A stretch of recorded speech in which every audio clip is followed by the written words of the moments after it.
Okay, how you guys doing? Today I'd like to do a short book review of Joel Salatin's book, Everything I Want to Do is Illegal, War Stories from the Local Food Front.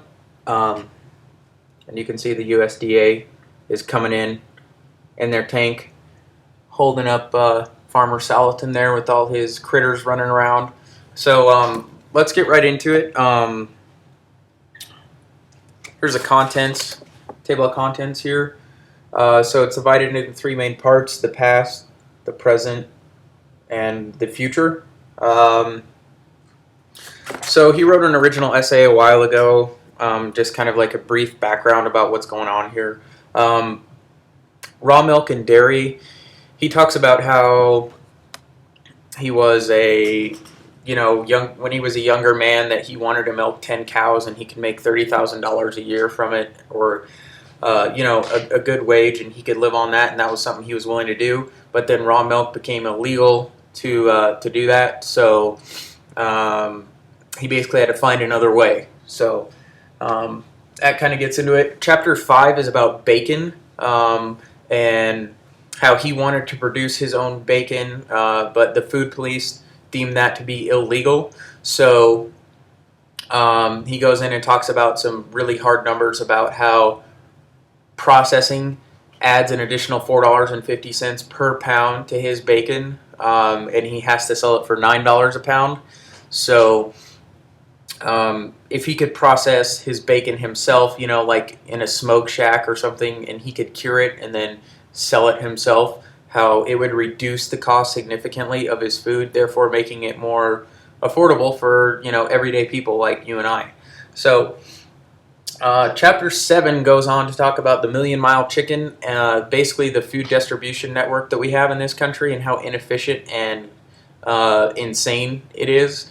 So that's a really enlightening chapter. The grain comes from A, the chickens are grown at point B, they're transplanted to C, to be shipped off and processed to point D, and then they're shipped all around the country to grocery stores. So that's an enlightening chapter if you want to gain insight into the food distribution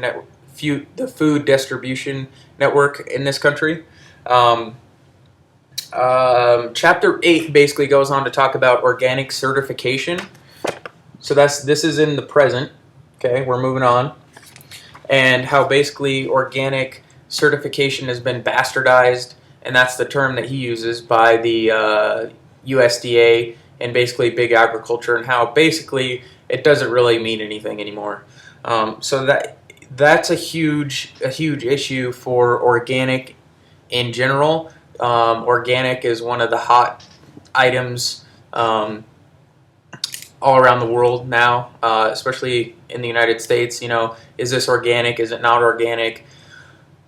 He makes our argument that basically there's not much of a difference between organic and non-organic. Granted, there are some, but since big agriculture and the USDA has got involved, they've basically corrupted the entire system, which, if you know anything about the USDA or, big government institutions in general, is not a surprise. Speaking of the government, Chapter 9 and 10 go on to talk about government programs, government grants, and government conservation easements, and basically how these programs are, basically traps for farmers to fall into to make them account. So basically the government can hold them accountable and tell them what to do, and he goes in the ins and outs of all that. Chapter 11 talks about restaurants. This is cool. There's a story in here about a chef that Joel goes and meets with to try and sell him his eggs, and the chef is astonished with Joel's eggs because they stand firm when you put them in a pan, and he can actually poach the eggs, and with commercially raised eggs he can't. So that's really interesting. He talks about zoning and the bureaucrats that are involved in that, and that is Chapter 14.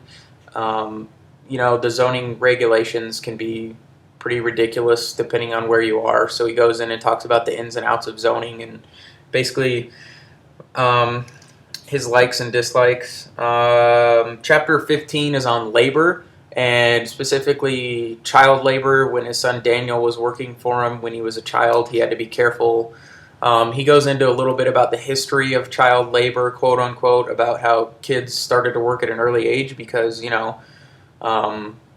they needed something to do. So he talks about where labor fits in the farming model.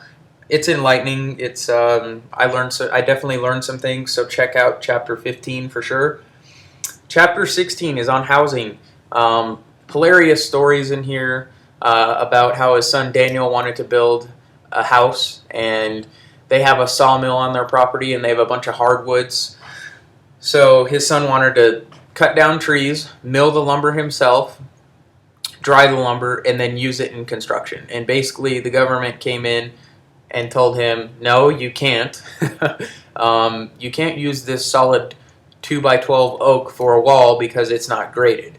And the building inspector made the suggestion that, hey, just go get some graded lumber and then you can build your house and there won't be a problem. Anyway, a lot of hilarity ensues in that chapter. Also enlightening and kind of scary. So that's a good one. Chapter 17 is about insurance. Health insurance he talks about specifically. This is a good chapter for especially young farmers to just kind of get an understanding of what some options you have for health insurance. He doesn't go into as much detail about health insurance as I would like, but then this book was written 5 or 6, 7 years ago. So, but there are options. He talks about how he had no health insurance and that he went into the emergency room and they basically felt sorry for him in a way, and they were like, oh, okay, you cut your arm open, but we're not going to charge you that much because you don't have insurance. That's a huge risk. I don't advocate you doing that. It is interesting, though, to see what he has to say about it, and I'll try and enlighten you guys more about health insurance later on down the road. Chapter 18 is on taxes and how taxes are a burden, basically. They're a burden, but he goes in and talks about really the ins and outs of taxes and how it comes down and affects you as a farmer or small family farmer, whatever you may be, in a meaningful way. So check that out. Now we're moving on to the future. Chapter 19 and 20. 19 is about avian influenza, bird flu, and chapter 20 is about bioterrorism. There's a lot of similarities between those two chapters. They're quite funny. Joel was accused of being a bioterrorist by his neighbors and some other government organizations, so it's really, really funny and entertaining. Also educational at the same time. Okay, so do not miss that. Chapter 21, National Animal Identification System. Really scary stuff going on in there. 23 is about animal welfare, not warfare. So overall, would I recommend this book? Yes, I definitely would. This is not a practical how-to for any type of farming you may want to do. This is more of an educational experience for some of the things you might run into as a small family farmer. It's also entertaining. So I would definitely recommend you pick up this book from the library. If I bought the book because I love all his books. I have all of his books, and I'm looking forward to doing some more reviews. But definitely pick this one up and check it out. You will not be disappointed. See you guys later.